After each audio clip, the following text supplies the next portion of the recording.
Good evening. इसके पहले वाले क्लास में हम लोगों ने बात की थी लॉजिकल कनेक्टर की, और साथ ही साथ उसका इम्पोर्टेंस भी हम लोगों ने देखा था। साथ ही साथ डिफरेंट प्रॉब्लम भी हम लोगों ने किया था। आज के सेशन में हम लोग जो रेस्ट पार्ट है वो देखेंगे। साथ ही साथ उससे रिलेटेड जो प्रॉब्लम इस बार आए हैं एग्ज़ाम में 2021 में वो देखेंगे। ये हम लोगों का लास्ट वीडियो होगा related to the logical statement या mathematical logic and related to the connector. साथ ही एक और वीडियो इसके बाद मैं अपलोड करूंगा, जिस वीडियो में 2021 में पूछे गए सारे क्वेश्चंस जो मैथमेटिकल लॉजिक और कनेक्टर से हैं उसके बारे में होगा। साथ ही साथ उसके फ्री पीडीएफ भी आपको मिल जाएंगे जो सब्सक्रिप्शन में नीचे रहेगा, तो आप उस लिंक के थ्रू भी चाहें तो सारे पीडीएफ सॉल्यूशन के रूप में अभी तक जितने भी पूछे गए क्वेश्चंस हैं वो आप देख सकते हैं। तो आइए स्टार्ट हम लोग करें। आज के सेशन की शुरुआत करते हैं। हेडिंग मैंने दिया था कन्वर्स, इनवर्स और कॉन्ट्रापोजिटिव की। तो बेसिकली कन्वर्स, इनवर्स या कॉन्ट्रापोजिटिव जो है हम लोग कंडीशनल स्टेटमेंट के लिए फाइंड आउट करते हैं, निकालते हैं। तो सबसे पहले हम लोग आज देखते हैं if P and Q are two statements such that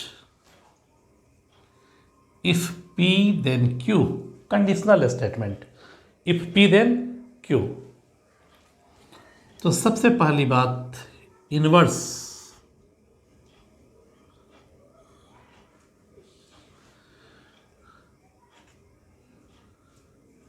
inverse of if P then Q is defined as if negation of P then negation of Q। Inverse जो है if P then Q का बस कुछ नहीं करना है, negation के sign के साथ इंप्लीमेंट कर दें तो वो इनवर्स आपका दे देगा। दूसरा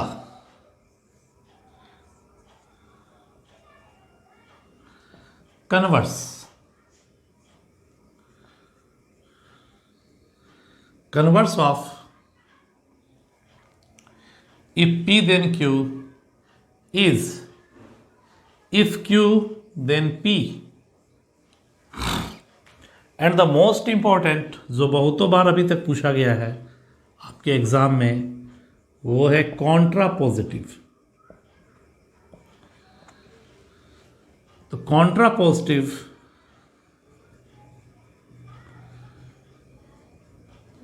of if P Q then is, if P then Q is negation Q, if negation Q then negation P। बहुत इंपॉर्टेंट है। इस बार भी कॉन्ट्रापोजिटिव से दो अलग अलग डेट में अलग अलग शिफ्ट में पूछे गए क्वेश्चंस हैं। तो कॉन्ट्रापोजिटिव किसी भी स्टेटमेंट का अगर कॉन्ट्रापोजिटिव हम लोग को फाइंड आउट करना है तो सबसे आसान तरीका ये है कि दिए हुए स्टेटमेंट को दो पार्ट में हम लोग ब्रेक कर दें, दो पार्ट में लिख दें P और Q के रूप में, और फिर उसको पलट के हम लोग उसके साथ निगेशन यूज़ कर दें तो वो कॉन्ट्रापोजिटिव दिए हुए स्टेटमेंट का दे देगा। जैसे एज फॉर एग्जांपल इस साल के क्वेश्चंस की बात करें हम लोग तो एक क्वेश्चंस में लिख रहा हूं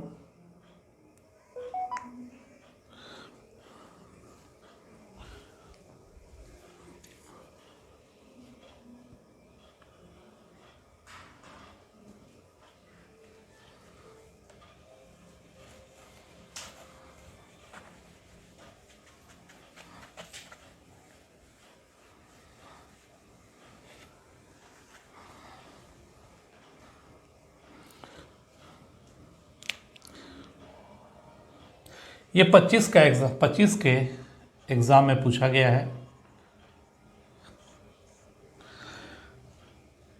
if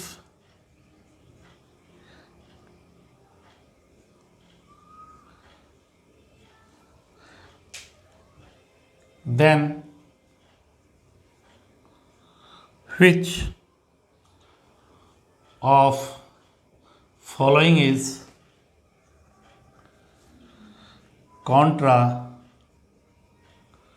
positive? First option is your if A, then B or A. Second one is A and B. Third one is B and not A, then A, and fourth one is if B then A.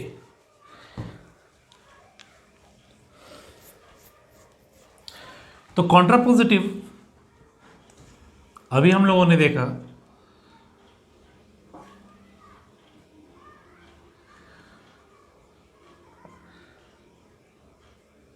contrapositive of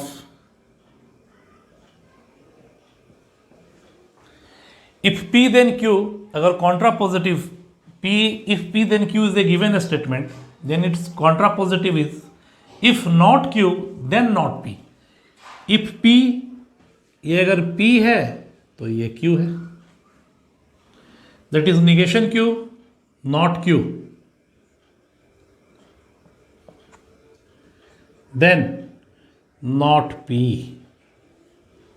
This becomes the contrapositive. And this equivalent to negation. If B then A को कैसे define करते हैं हम लोग? Not B और A. Not B और A. Then not A.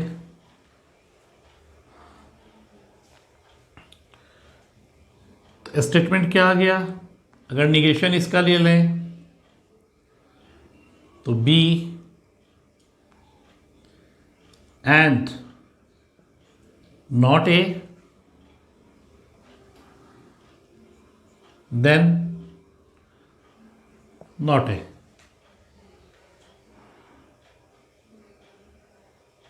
Clear?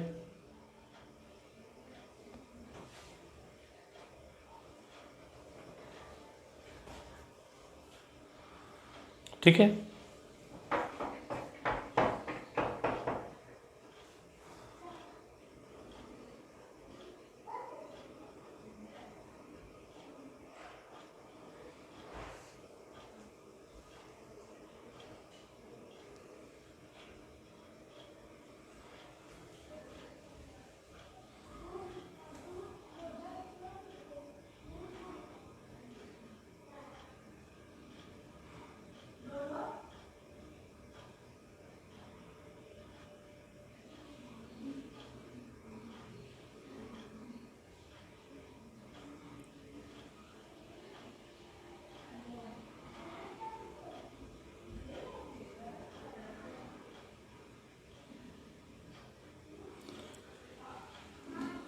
इसको फिर ब्रेक करें अगर, ऑप्शन कोई दिख नहीं रहा है इसका।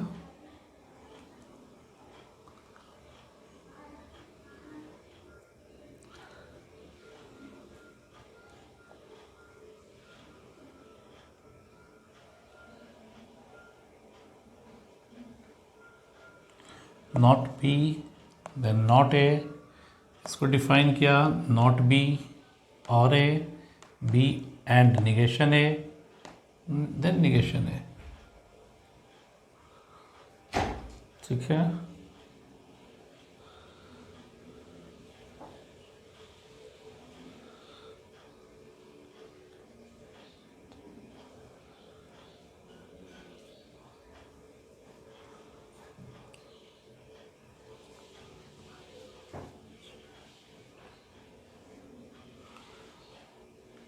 Option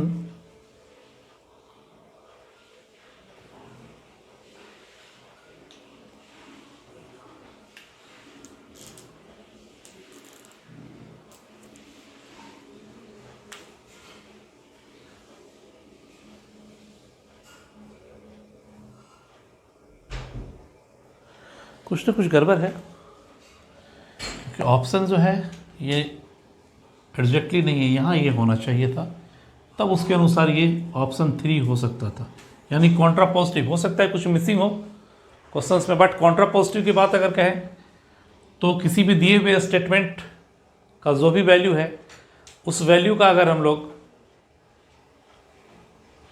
if P then Q, if Q then P negation use कर दें, यानी negation Q, if negation Q then negation P। साथ ही एक और क्वेश्चन अगर देखें,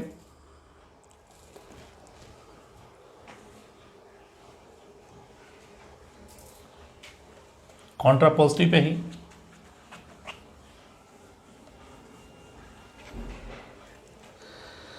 से ये क्वेश्चन है 25 का ही है, दूसरे शिफ्ट का है, शिफ्ट 2, तो वो शिफ्ट 1 का रहा होगा कि Contra positive of statement, statement क्या है, if you work hard then you will earn, then you will earn is A. If you don't work hard,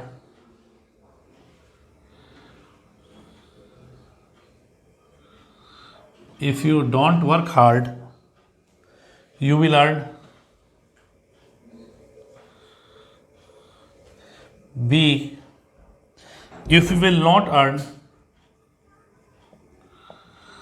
if you will not earn, then you not work hard.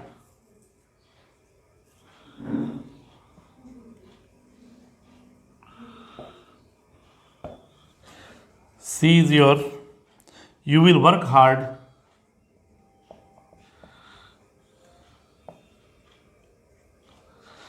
and you will not earn.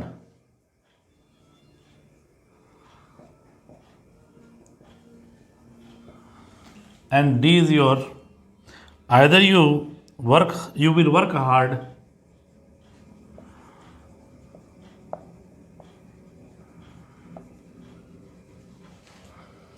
or you will earn.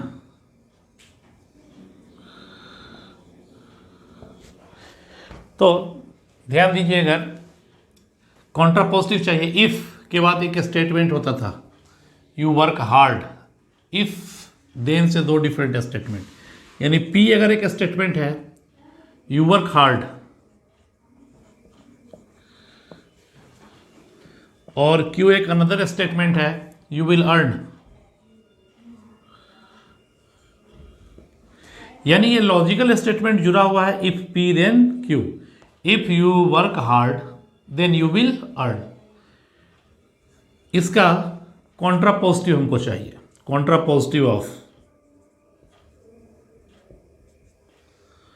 contra positive of this statement is not Q, if not Q then not P, not Q you will not earn, यानी इसका meaning हो गया if you will not earn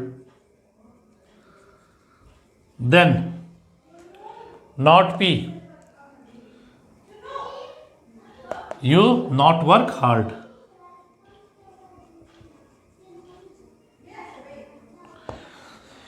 यानी हो गया if you will not earn then you not work hard.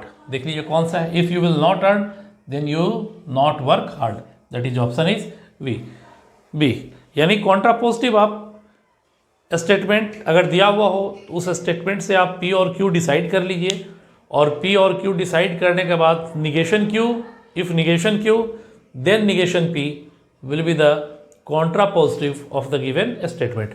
देखा, बहुत easy question था।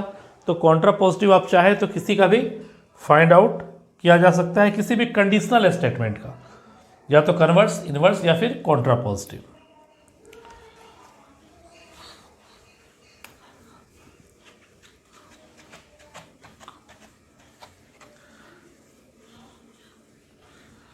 अब थोड़ी सी बात करते हैं डुअलिटी की। What is the meaning of dual.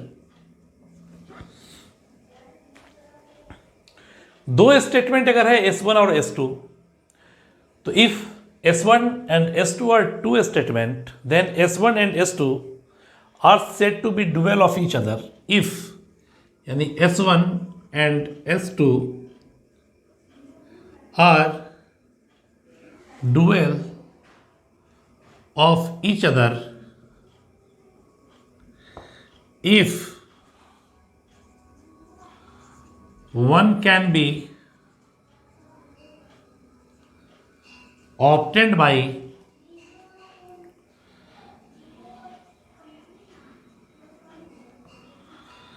interchanging or by and by or। अगर दिए हुए स्टेटमेंट में एंड को और को एंड से इंटरचेंज कर दें तो new formed statement will be the dual of the given statement. Duality, dual nature जो बोलते हैं। साथ ही साथ एक और बात करें हम लोग कि अगर दिए हुए स्टेटमेंट में कोई वेरिएबल है टी या सी, यानी कि टोटोलॉजी या कंट्राडिक्शन, तो उस स्थिति में हम लोग अगर टोटोलॉजी को कंट्राडिक्शन से और कॉन्ट्राडिक्शन को टोटोलॉजी से चेंज कर दें तो भी दिया हुआ स्टेटमेंट जो होगा वो आपका डुअल होगा। या यहाँ भी ये कह सकते हैं कि इफ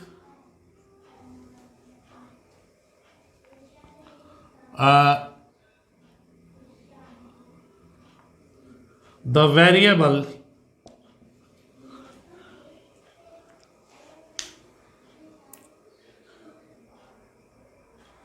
साथ ही कोई special variable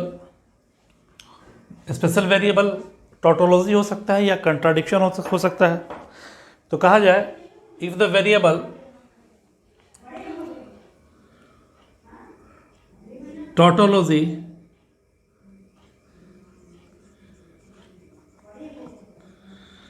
interchanged by contradiction and contradiction is interchanged by tautology, then the new formed compound statement will be the dual of each other। Dual जो भी होगा एक दूसरे का होगा, यानी कि और एंड के लिए है तो एंड भी और के लिए है। Both statement are said to be dual of each other, दोनों ही डुअल कहलाएंगे। जैसे एज फॉर एग्जांपल सपोज कीजिए dual of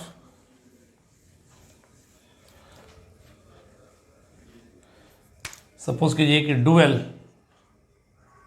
of P or T and Q or C is क्या लिखेंगे? P or interchange by and tautology contradiction में change हो गया, एंड और में और एंड में, and C is by tautology, or and में टोटोलॉजी कंट्राडिक्शन में, एंड और में, और एंड में, एंड कंट्राडिक्शन टोटोलॉजी में। तो both sentence are dual of each other. साथ ही साथ अगर एक और स्टेटमेंट लें, सपोज कि ये निगेशन P एंड Q और P एंड निगेशन Q, और सपोज कि ये निगेशन ऐसे, इसका dual, the dual of negation P, negation में कोई चेंजिंग नहीं आएगी, मान लीजिए और है यहाँ, सॉरी और, तो एंड P एंड और में negation Q and negation S, this will be the dual. तो both statement are dual of each other. साथ ही अगर हम लोग कहें एक प्रॉपर्टीज और देखें कि अगर S asterisk PQ be the dual of SPQ, then पहला properties, S asterisk negation P negation Q will equivalent to negation of S PQ, and second is negation of S strict PQ will be equal S negation of P and negation of Q. This is dual of each other, this is dual of each other. तो ये था हमारा converse, inverse, contrapositive and duality of the given statement. कोशिश करें हम लोग कि इस साल के जितने क्वेश्चंस हैं उन क्वेश्चंस को ऐसे, इसके पहले भी मैंने जो भी वीडियो दिया था उसमें मैंने बताया था जितने क्वेश्चंस आए थे, जो भी एग्जांपल देता गया उस पर मैंने क्वेश्चंस किया था, करता गया था। तो उन सारे क्वेश्चंस को भी आप देख सकते हैं। और साथ ही साथ आज या फिर इसके बाद वाले वीडियो में एक दे दूंगा मैं लिंक, उस लिंक में आज तक का शुरू से लेकर अभी तक जितने भी क्वेश्चंस पूछे गए हैं उन सबों का बस लॉजिकल कनेक्टर को मैंने बूलियन में कन्वर्ट करके और तब उसका सॉल्यूशन दिया है डिफरेंट वे से, बिना कोई ट्रूथ टेबल यूज़ किए हुए। तो उन सारे प्रॉब्लम को आप चाहें तो एक बार देख सकते हैं, देख लीजिएगा, ज़्यादा फ़ायदा होगा। मार्च में एग्ज़ाम होगा तो उसमें भी फिर कोई ना कोई प्रॉब्लम रहेगा ही रहेगा हर एक शिफ्ट में। तो wish you the best luck for your forthcoming examination in February. साथ ही साथ इसके बाद वाला वीडियो हम लोग देखेंगे, जो कोशिश करेंगे कि इस साल अलजेब्रा में जितना क्वेश्चंस किए गए हैं उन सारे क्वेश्चंस को हम लोग करें। साथ ही साथ एक दूसरा वीडियो डालेंगे जो प्रॉपर्टीज ऑफ डिफिनिट इंटीग्रेशन के कुछ प्रॉपर्टीज को बताऊंगा, और साथ ही साथ उससे रिलेटेड जितने भी प्रॉब्लम आए हैं इस साल वो सारे क्वेश्चंस, और अभी तक जितने भी मेंस में क्वेश्चन आए होंगे उन सबों का PDF मैं किसी लिंक में अवेलेबल कर दूंगा, आप उसको भी देख सकते हैं एज ए क्वेश्चन बैंक। और कोशिश करें कि कोई भी पिछले जितने भी मेंस के क्वेश्चंस हैं उन सारे क्वेश्चंस को केवल आप अच्छे से पढ़ लें। तो इस बार जो मेंस का स्टैंडर्ड था उस स्टैंडर्ड के अनुसार आप देख सकते हैं कि लगभग 80% क्वेश्चन उन सारे क्वेश्चन बैंक से ही लिए गए हैं, और डिजिट का केवल हेर फेर है। बट टाइप की बात की जाए तो बिल्कुल उसी टाइप की है, और कुछ कुछ क्वेश्चंस तो बिल्कुल ईजी थे, बहुत ईजी, जिसके लिए पेन उठाने की भी आपको ज़रूरत नहीं थी। तो आप अच्छा करें फरवरी वाले एग्ज़ाम में, इसके लिए मेरी शुभकामनाएं हैं आपको। Thank you and thank you so much for watching this video. और प्लीज़ ज़्यादा से ज़्यादा लोग सब्सक्राइब करें। हाँ, एक बात और, एक अलग कंटेंट स्टार्ट करने जा रहे हैं जो कि डिफरेंट IITs और NITs में पढ़ने वाले जितने भी स्टूडेंट्स हैं उनके लिए फ्रूटफुल होगा। जो M1, M2 और M3 का सिलेबस है, BS ग्रेवाल या फिर क्रेजिंग की बुक आती है, उसके PDF के भी सॉल्यूशन मैं अवेलेबल करूंगा लिंक में। साथ ही साथ each and every chapter detailed में हम लोग पढ़ेंगे। साथ ही साथ न्यूमेरिकल मेथड का एक स्पेशल लेक्चर होगा जो कि बहुत डिटेल्ड होगा। तो मैक्सिमम लोग कोशिश कीजिए सब्सक्राइब करें चैनल को, बेल आइकन को दबाएं ताकि आपको जो भी अपडेट्स हैं वो मिलते रहें। और हायर मैथमेटिक्स पढ़ने वाले जितने भी लोग हैं उन लोगों से सादर अनुग्रह है, विनती है कि वो लोग निश्चित रूप से वीडियो को देखें, फ्रूटफुल होगा। बहुत डिटेल्ड में जाऊंगा, एक एक चीज़ जो नेट के लिए, गेट के लिए, या फिर आपको अगर मैथमेटिक्स की अच्छी नॉलेज चाहिए तो कोशिश करूंगा कि अच्छे से अच्छे कंटेंट मैं आपको दे सकूं। Okay, thank you.